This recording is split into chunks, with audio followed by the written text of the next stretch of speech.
شوفوا لي والله المنظر هذا من هون. اللي وراي مش برج ايفل حقيقي، ولا انا اصلا في اوروبا، انا لساتني في الصين، لانه الصين ما قلدت بس منتجات، قلدت مدن كامله، يعني دراجات صينيه ووراها برج باريس. عجيب. شوفها بتحس عقلك مش مستوعب، مباني اوروبيه بس كلام صيني على اللوحات.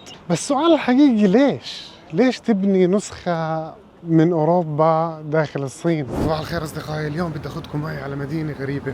أنا حاليا موجود في مدينة شنغهاي. أول شيء لازم تعرفوا كيف بدنا نوصل للمدينة الثانية، لأنه شوي القطارات هون صعبة، يعني استخدام أول مرة ثاني مرة، بعدين بصير أسهل شوي. فخلينا نشوف، أخذكم معي خطوة بخطوة. اوكي، انا حاليا في محطة القطار اللي راح توصلني لمحطة القطار اللي راح تاخذنا على المدينة اللي بدي اروحها. الحجز تبعي تقريبا بعد ساعة. محطات القطار هون تقريبا زي المطارات، بس اول شيء لازم اسويه لازم نشتري التيكت اللي نطلع فيها من هون لمحطة القطار الثانية. وهون اللي قبالي هدول هم اللي بنقدر نشتري من خلالهم التيكت. فخلينا نشوف. احنا بدنا لاين 1، ومن لاين 1 احنا لازم نروح على المحطة الثانية. وهلا لازم نختار سكان، بعديها بنروح على علي باي. بس لازم تدخل VPN يا اخوان لما تروحوا على علي باي، لانه ما راح يشتغل معكم بشكل صح. وبنعمل سكان وبندفع مباشرة. طبعا ما راح اورجيكم علي باي، بلاش كل الصين يتغدوا على حسابي اليوم. هيك دفعنا، هلا بتنزل التيكت من تحت، وهيك نكون جاهزين للانطلاق. الموضوع بسيط، بس بدك تكون عارف وين رايح وين جاي، بس يعني اسم المحطة اللي بعدها وبس. خلصنا تفتيش. طبعا هون بالصين ما عندهم مزح، فهلا نعمل سكان هون هيك.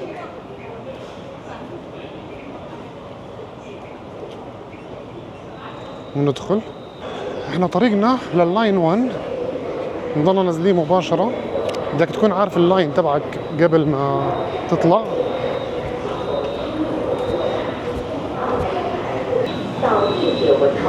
هذا القطار اللاين 1، لا صفراء علينا اول قطار، نستنى للي بعده عادي. اهم شيء بس تتبع على المحطة اللي بدك تنزل فيها، بلاش تنزل في محطة ثانية وتضلك مقضيها بالقطارات رايح جاي.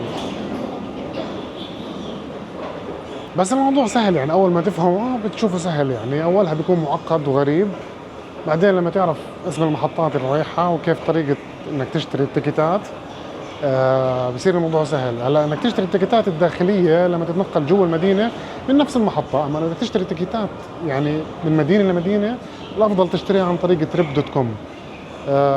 هذا الموقع، او عن طريق علي باي نفس الشيء، بس علي باي بده تسجيل بالصيني وبيغلبك شوي. trip.com تطبيق عالمي يعني بالانجليزي وسهل، يعني ما بيحتاج شيء.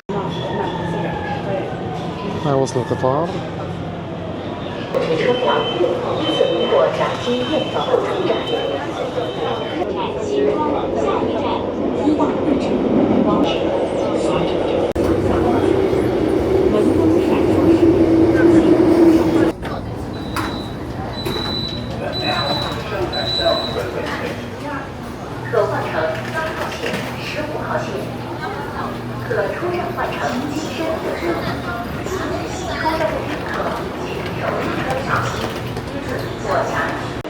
اوكي، معي اقل من 10 دقائق الاقي محطة الثانية.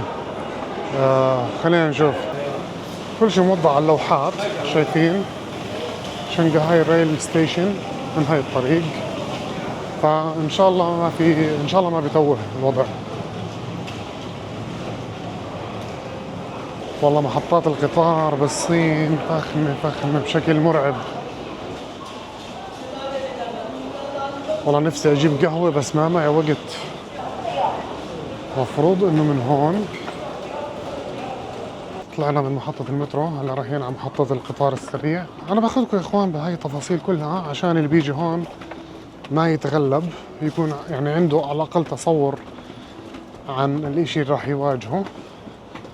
مع انه مش صعب يعني، انت بس تكون عارف يعني وين رايح وين جاي وكيف الطريقة وبس. اوه، هاي محطة القطار السريع، هاي القطارات السريعة. لازم اسرع شوي لانه حرفيا اقل من نص ساعة ضايل للقطار ليطلع، وهون لازم تكون قبل بوقت، على الاقل قبل بساعة. بس انا كل الرحلة حجزتها قبل بساعتين، يعني كل الرحلة هاي دخلت وشفت المكان وحبيت اروحه قبل ساعتين. اوكي، هلا يمين ولا يسار؟ مش عارف، بس خلينا نجرب يمين.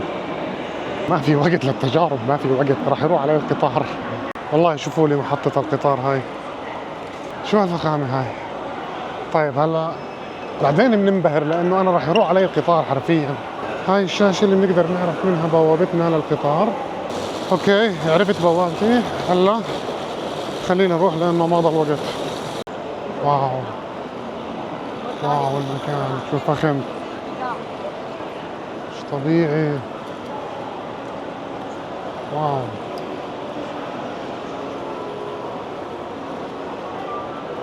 رهيب رهيب والله.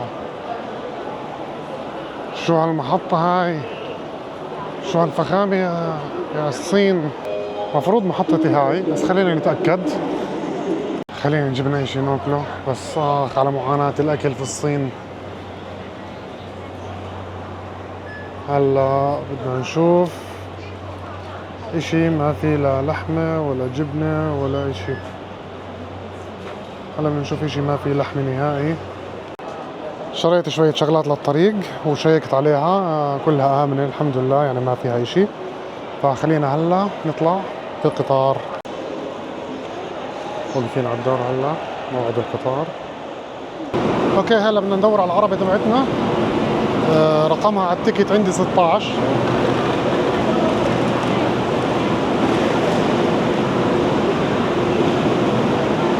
انتبهوا طبعا، بدك تشيكوا على رقم القطار. انا رقم قطاري على اليسار مش على اليمين. بلاش توصلوا القطب الشمالي يعني.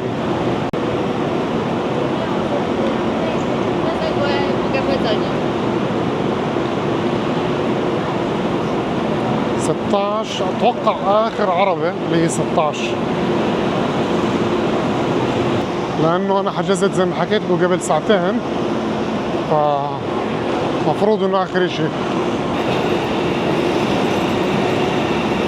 بس والله يا اخوان تنظيم مرعب، كل شيء منظم، كل شيء مرتب، يعني ما بصراحة ما بتتغلب.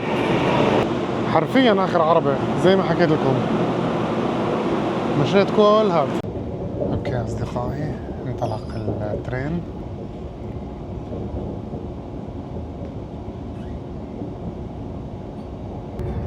ملاحظين يا اخوان انه تفاصيل البيوت مختلفة شوي صارت.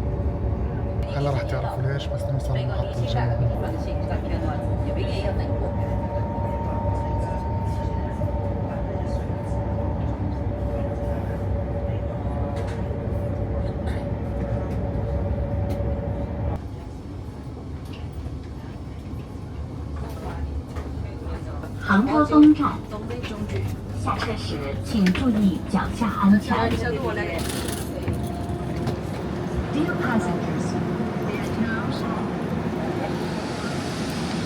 اوكي اصدقائي، وصلنا المحطة تبعتنا.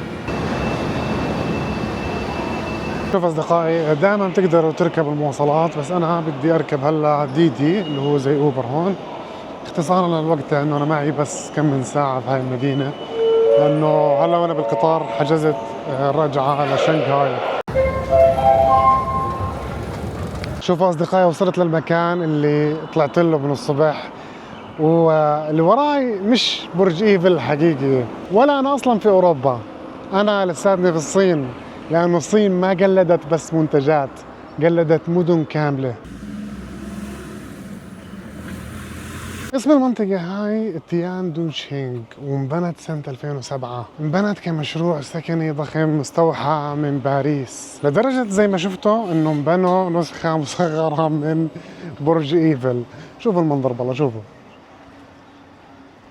يعني دراجات صينية ووراها برج باريس. عجيب. طبعا ارتفاع البرج هون مش زي ارتفاع البرج الحقيقي، حسب ما قرأت هون ارتفاعه تقريبا 110 متر أو 108 متر. بس السؤال الحقيقي ليش تبني نسخة من أوروبا داخل الصين؟ شو الهدف من الموضوع؟ يمكن لأنه لفترة طويلة كانت أوروبا حلم بالنسبة للناس هون، رمز للحياة الراقية والفخامة وحتى الرومانسية، فبدل ما يسافروا على باريس قرروا يبنوا باريس عندهم. رغم جمال المكان ورغم قديش تعبانين عليه، بس المكان شبه فاضي بالنسبة للصين، لأنه أنت عارفين الصين تقريبا مليار و500 مليون أو مليار و300 مليون. من اللي قرأته إنه الحكومة بلشت ترجع تهتم فيه هون، وعشان تجذب الناس وتجذب السكان يجوا، وبلشوا الناس يجوا. يعني قبل أول ما انبنى حتى بعديها بسنوات كان شبه فاضي، كان يسموه مدينة أشباح. بس حاليا لا، في حركة، في ناس. المباني يعني بصراحة عجيبة. خليني أورجيكم المباني. شوفوا الفكرة مش إنه بس باريس أو برج إيفل وبس وقفوا هون، لا، هم عملوا حي كامل. يعني حي كامل على الطريقة، على بأسلوب البناء الفرنسي أو الأوروبي. شوفوا بتحس عقلك مش مستوعب، مباني أوروبية بس كلام صيني على اللوحات والناس صينيين. عجيب والله عجيب. ليش يعني أنا بحب المدن تكون أصلية. أكون معكم صريح، أنا بصراحة ما بحب الأماكن اللي زي هيك، أماكن اللي بتكون مزيفة مش حقيقية. يعني الصين عندها ثقافة عظيمة، عندها ثقافة رهيبة، مش موجود في أماكن وشغلات هون مش موجودة بأي مكان بالعالم. بس بتحس عندهم شوية عقدة نقص، يعني إنهم لازم يقلدوا، حتى مدن كاملة قلدوها زي هيك. أوكي، هون ببين الوضع مختلف شوي. هون عندك الدوريان، فأنت بتتأكد لا أنت مش في باريس، أنت لساتك في آسيا وتحديدا في الصين. بس عن جد الفايب غريب بالمدينة. طب معقول نلاقي كرواسون؟ على فكرة انه مش بس هم عاملين مدينة فرنسية، لا، عاملين كمان مدن كثير تقليد. في مدينة ايطالية، في مدينة امريكية طبق الاصل عن الضواحي الامريكية. اذا بتحبوا اكتبوا لي بالتعليقات، ممكن انزل لكم اياهم ونروح نصور هناك ونشوف كيف الاجواء. بس انا ما بحب هاي الاجواء بصراحة. ما بحب المدن التقليد، بحب المدن الاثنتك الأصيلة العريقة. يعني زي ما حكيت لكم الصين عندها ثقافة عظيمة، يعني عندها ثقافة، عندها أماكن مش موجودة بأي مكان بالعالم. بس هون طلعوا إشي غريب والله. حي كامل عاملينه حي سكني. هم هذا مكان ناس يعني ساكنين هون كلهم. هلا أصدقائي ضايل بس نشوف لنا إشي ناكله هون. بدي إشي فرنسي صار خلص. شوفوا لي والله المنظر هذا من هون، عجيب والله. يعني احكي لكم شغله، لو مش موجود الكلام انسوا انه برج ايفل موجود في نص البنايات ومش موجود هيك بالحقيقه، يعني موجود حواليه كثير فاضي. بس لو الكلام هذا مش موجود انا بصدق اني بمدينه اوروبيه. ما تنسوا يا اصدقائي تطبيق هول فلاي للمهتم، واللينك موجود تحت في الوصف وموجود في اول تعليق مثبت، وموجود كود خصم كمان 5% للي مهتم. شوف اصدقائي، لقيت هذا المطعم الحلال موجود قبال طبعا برج ايفل تقليد طبعا. خلينا نشوف شو عنده وبعديها ننهي الحلقة. اوكي يا اصدقائي، وصل الاكل. هذا طلبت بيف سوب، شوربة عجل، اتوقع معها نودلز كمان. طلبت كمان ساندويش لحم، ما بعرف انا شفته هيك اسمه. المشكلة الاضاءة في المحل مش ظابطة على الكاميرا، طالعة فليكر، ما بدي اتعب عينيكم هنا. نجرب على السريع لحمة العجل عندهم كيف طعمها. شوف بسم الله الرحمن الرحيم. طيب والله لذيذ، ومعه نودلز كمان، معه نودلز واتوقع معه بصل، بس لذيذ روعة. مفاجأة بالنسبة لي والله، الاقي مطعم طيب وحلال، مطعم مسلم وطيب وحلال في منطقة زي هيك. يعني هاي مش منطقة سياحية يا اخوان، هاي منطقة سكنية، يعني انا مش جاي على منطقة سياحية. خلينا نشوف كيف طعم سندويشة اللحم هاي. شكلها مقلية. طيبة بس دسم كتير، كلها زيوت. فعلا مقلية. اوكي اصدقائي، انا معي تقريبا ساعة ونص او ساعتين لموعد القطار تبعي الرجعة، لانه انا جيت من شنغهاي وراجع على شنغهاي بنفس اليوم. ما راح انام هون اكيد يعني، مش لانه مش حلو المدينة، لا لانه ما في شيء عندي اسويه اليوم غير اللي صورته يعني. بس انا جيت اشوف الفايب تبع المدينة، جيت اشوف كيف يعني بقلدوا مدن كاملة. بس هلا خلينا نشوف لنا كافيه، او ممكن نشتري عصير ونروح نقعد على واحد من الكراسي هدولاك اللي هناك. ياو